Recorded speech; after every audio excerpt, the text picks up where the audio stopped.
सच्ची दोस्ती गांव में रमेश और सुरेश नाम के दो गहरे दोस्त रहते थे। दोनों एक दूसरे के बिना रह नहीं सकते थे।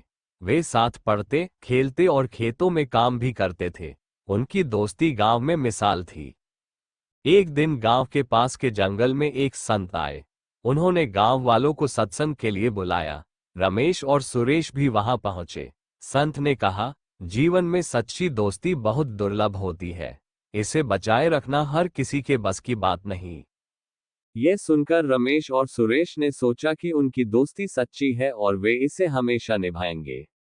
संत ने एक चुनौती दी, अगर कोई अपनी दोस्ती की परीक्षा लेना चाहता है तो उसे इस जंगल के अंदर एक यात्रा करनी होगी।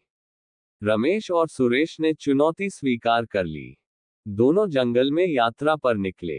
चलते चलते अचानक एक भालू उनके सामने आ गया। रमेश को डर लगने लगा और वह तुरंत पास के पेड़ पर चढ़ गया। लेकिन सुरेश वहीं खड़ा रह गया। उसने सुना था कि भालू मरे हुए इंसान को नहीं मारते, इसलिए वह जमीन पर लेट गया और सांस रोक ली। भालू सुरेश के पास आया, उसे सूंघा और चला गया।